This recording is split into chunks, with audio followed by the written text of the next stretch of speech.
आज आपण पाहू कोरोना व्हायरसपासून आपण कसं बचाव केला पाहिजे. आपल्या फॅमिलीला आणि आपल्या आजूबाजूच्या मित्रांना कसं आपण अवेअरनेस त्याच्यामध्ये वाढवला पाहिजे. कोरोना व्हायरस हा फार डेंजर असल्यामुळे आपल्याला फक्त अवेअरनेसमुळे आपण कोरोना व्हायरस दूर ठेवू शकतो आणि त्याला नाहीसं करू शकतो. सगळ्यात पहिले आपण आपल्या फॅमिलीमध्ये मेंटेन करायसाठी वेगवेगळे आपण सॅनिटेशन वापरले पाहिजे. हात चांगले स्वच्छ धुतले पाहिजेत. सॅनिटेशन आपण घरी पण बनवू शकतो. सॅनिटेशन कशा पद्धतीने बनवू शकतो हे तुम्हाला आज मी सांगतो. अल्कोहोलची एक बॉटल भेटते किंवा स्पिरिटची बॉटल भेटते मेडिकलमध्ये. ती आपण अर्धी घ्यायची पाण्यामध्ये, अर्धी पाण्यामध्ये घ्यायची आणि त्याच्यामध्ये अर्ध पाणी टाकायचं.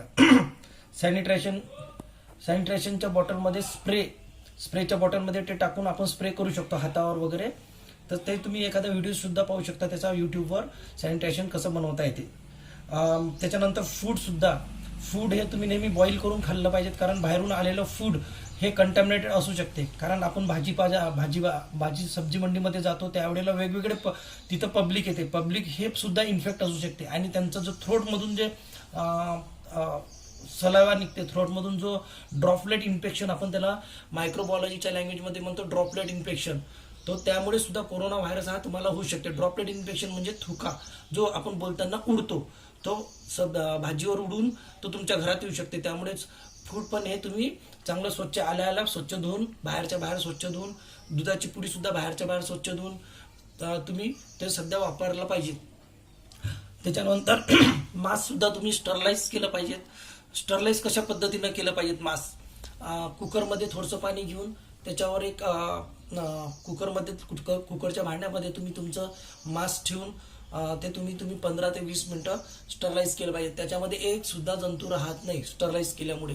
तर ते तसं तुम्ही 4 ते 5 मास्क किंवा रुमाल तुमचे असं स्टरलाइज करून तुम्ही बाहेर वापरू शकता. 2-3 रुमाल तुम्ही खिशामध्ये ठेवून तुम्ही हर 3 तासानंतर आपला रुमाल चेंज करायला पाहिजे. या पद्धतीनं तुम्ही तुमचं स्वतःचं प्रोटेक्शन करू शकता मार्केटमध्ये फिरल्यानंतर. आणि सकाळी उठल्यापासून तर संध्याकाळपर्यंत ब्रश तुम्ही, कारण की तुम्ही सराउंडिंग मधून येता ना, त्यामुळे 2 ते 3 वेळा तुम्ही ब्रश केला पाहिजे. हे मला महत्वाचं सांगायचं आहे. आणि जनरली तुम्ही व्हिलेज प्लेसवर जाऊन, जे व्हिलेज प्लेस आहे ना तिथं जाऊन तुम्ही राहायला पाहिजेत, पब्लिकच्या दूर राहायला पाहिजेत. आणि आपण पूर्वीच्या काळात बघतो की चूल म्हणजे जिथं फायर, आग असते, त्या आगीवर आपण अन्न शिजवतो.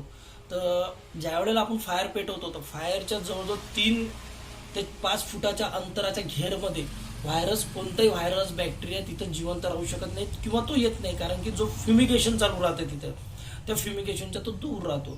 तर त्यामुळे या दिवसात तुम्ही जे फूड सुद्धा बनवता ते तुम्ही याच्यामध्ये बनवायला पाहिजे. कशामध्ये? आपल्या चुलीवर बनवायला पाहिजे. आपल्या घरामध्ये तुम्ही सायरप ठेवायला पाहिजे. त्यानंतर निमोळ्या ज्या आहेत लहान मुलांच्या, डॉक्टर रेफर करतात संध्याकाळी आपण कफ वगैरे नाही झाला पाहिजे. त्यामुळे म्हणजे जनरली इनिशियल स्टेज हे कफच आहे, कफ किंवा खोकला. तर त्यामुळे ते निमोळ्या तुम्ही घरात ठेवायला पाहिजे. सायरप घरात ठेवायला पाहिजे.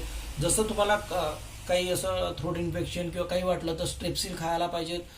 संध्याकाळी झोपताना तुम्ही विक्स वगैरे लावून तुम्ही झोपायला पाहिजेत. हे प्रिव्हेन्शन घेतलं तर तुम्ही भरपूर काही गोष्टी अवॉइड करू शकता.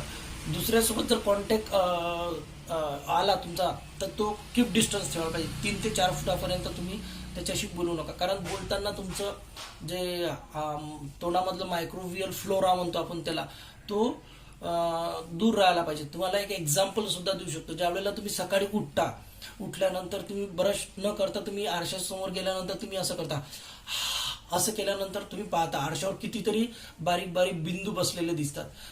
ते काही नसून तो मायक्रोबियल फ्लोरा आहे. मायक्रोबियल फ्लोरा म्हणजे खूप सारे ऑर्गॅनिझम. जर एका सेकंडमध्ये एवढे सारे ऑर्गॅनिझम त्या काचावर बसू शकतात, तर तुम्ही विचार करा दिवसभरातून तुम्ही किती सारा मायक्रोबियल फ्लोरा, कोरोना व्हायरस ज्याला आपण म्हणतो तोंडातून, तो उडू शकतो.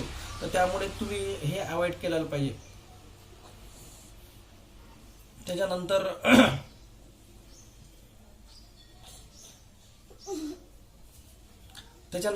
मला असं वाटतं, मला आणखीन इथे एक सांगायचं आहे की लॅबमध्ये जे आहे, तुम्ही लॅबमध्ये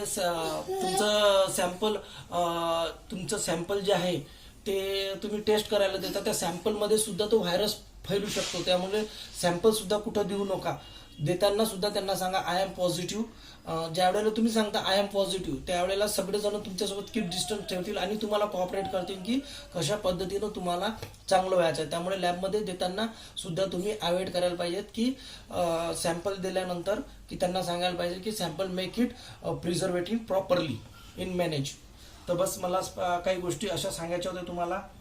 तर याच्यानंतर तुम्ही पहा कसं पद्धतीनं तुम्हाला हे करता येते. आणि बाहेर दूर दूर राहून आपण 15 दिवस 1 महिना जोपर्यंत टेम्परेचर हॉट होत नाही इंडियाचं, तोपर्यंत तुम्ही हे सगळं अवॉइड करा. त्याच्यानंतर ॲटोमॅटिक हा व्हायरस आपल्या कंट्रोलमध्ये येऊन जाईल. तर प्लीज हे तुम्ही शांततेनं बघा, याचा विचार करा आणि ह्या पद्धतीनं तुम्ही वागले तर डेफिनेटली आपण व्हायरसवर कंट्रोल करू शकतो. Thank you very much.